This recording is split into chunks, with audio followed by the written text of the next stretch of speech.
Hey guys, this is Pavan. Welcome to Technical Knowledge Family. In this video, we'll try to learn top 10 SQL queries which has been frequently asked in any of the interviews. So if you really want to grow in your IT career and if you want to crack the interviews for multinational companies, then kindly subscribe to our channel Technical Knowledge. We'll keep on posting these technical and non-technical videos that will be helpful for you to grow in your career. Okay, so without wasting any time, let's learn top 10 SQL query which has been frequently asked in interviews. So what is the first query which has been frequently asked in any of the interviews? The first query is display the top 5th highest salary of an employee. This query is frequently asked in any of the interview question. So let us copy this query and let us paste it in the SQL assistant. We'll be running this SQL queries and we'll see the result set also, right? So let us just see what data we have in our employee table. So in the employee table, we have employee ID, employee name, grade, department number, salary and designation, right?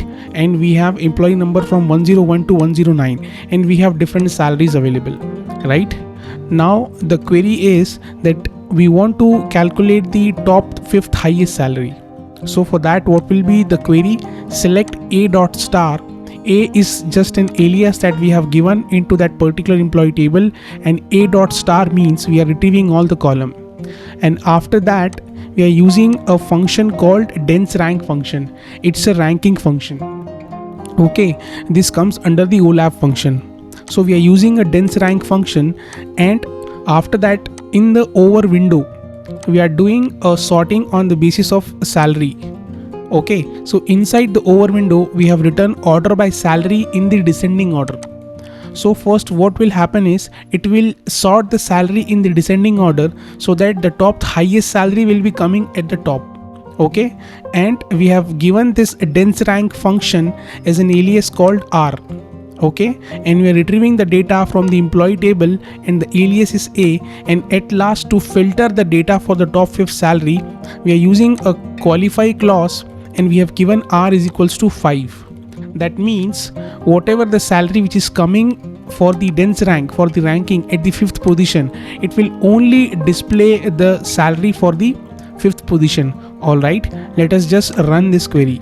So you can see employee 106, his name is Shri and his salary is 35,000 and his designation is manager, and you can see the dense rank function, it is giving ranking as 5th and we are getting that particular row only which is having the top 5th salary. Now in the interview you can be asked anything like top 6th salary, top 9th salary, or top 2nd salary, top 3rd salary. So you don't have to do anything, you just have to change this number if you want to retrieve the top 4th highest salary. So just give 4 over here and you will be seeing the top 4th highest salary. Okay, so the employee is 104, his name is Jayesh and he's getting 40,000 as the top 4th salary. Alright, so you just have to change this number and accordingly you will be getting the top nth highest salary. Alright, now what is the second question which has been frequently asked is find out the duplicate rows in a table. Okay, so we are using an employee table over here. So let us copy this query and let us run this query in the SQL assistant. So what is the query? We are selecting all the columns from the employee live table and then finally we are doing a group by. Why we are doing a group by? Because at finally we are using an aggregate function. So if you are using an aggregate function and if you are retrieving some non-aggregate column, you have to give those non-aggregate column with the group by also.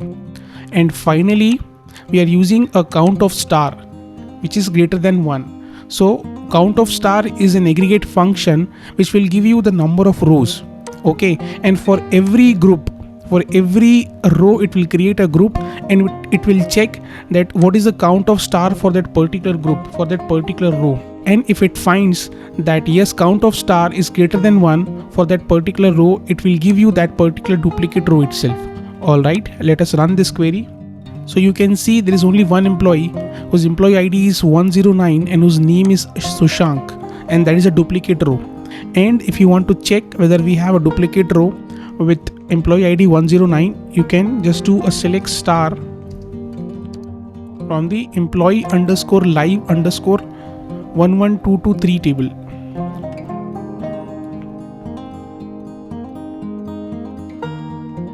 and see 109 is a duplicate row. Alright, so what is the query?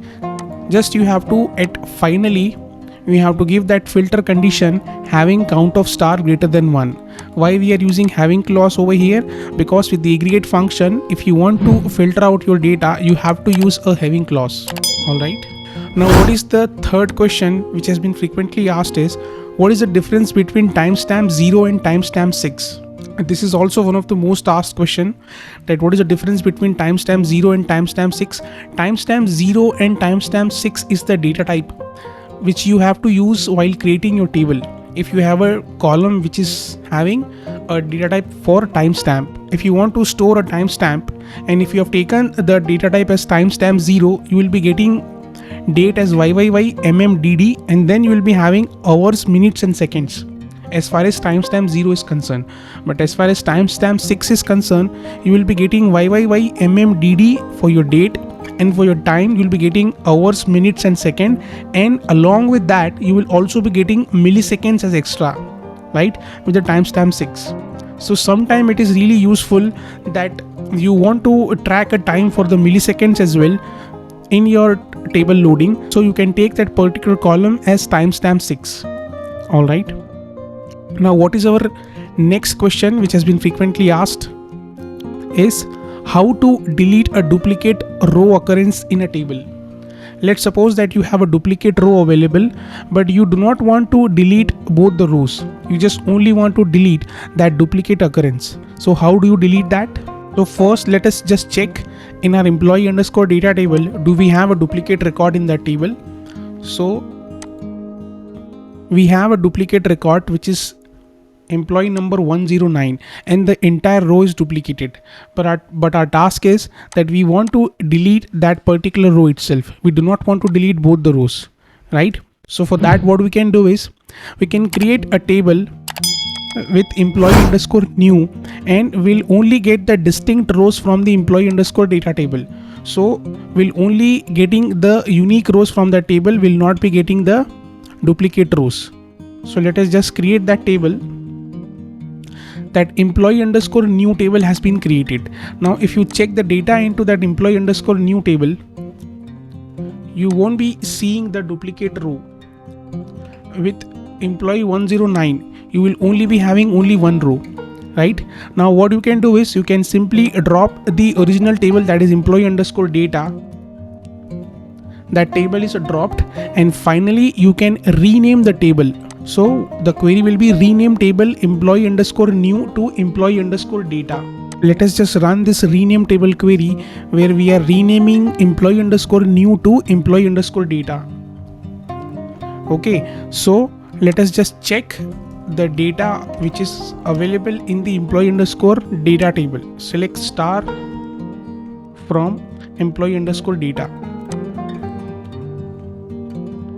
and see you will only be having one record which is 109.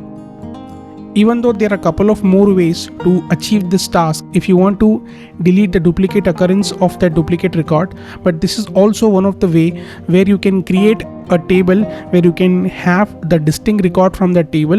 You can drop the original table and finally you can rename the table with the original table name. Alright. Now what is our next query which has been frequently asked in any of the interview? What is the difference between union and union all?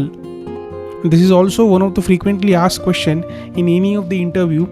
Let us just first see what data we have in the employee table and the salary table, and then we'll try to understand what is the difference between union and union all. So as far as employee table is concerned, let us just query that employee table. Select star from employee.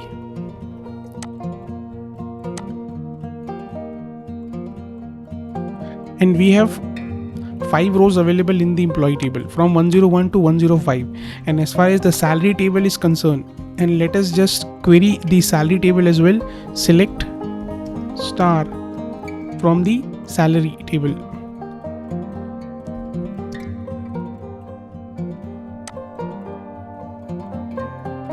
So we have an employee called 101 till 103 in the salary table. Now if we run the query, select employee number from employee table, and we are doing a union, and after that we are giving a query called select employee number from the salary table. So first of all, you need to be clear that if you are using union or union all, for which purpose we use it. If you are using union or union all, it will combine the rows from the both the table. Let us run the query. Now as you can see that from both the table you are only getting records only once, that is from 101 to 105. This is the behavior of union. So even if you have a 101 employee available in the employee table also and 101 employee available in the salary table also, but you will be getting that 101 only once. This is the behavior of union. But as far as union all is concerned, okay, if we run this query and if you see the result set, you'll be getting 101 two time, you'll be getting 102 also two time, you'll be getting 103 also two time, 104 also two time, 105 was only available in the employee table, so you are getting 105 only once. So this is the basic difference between union and union all. In union you will be getting only the single record even if you have record available in both the tables, but as far as union all is concerned, it will not remove that record, it will include each and every record which is available in your both the tables. Alright, I hope the difference is quite clear. Now rest of the remaining 5 SQL queries will be covering in the next part of the video. So I have given the link of the video in the description box. You can check the part 2 of this video, the top 10 frequently asked queries in the interviews.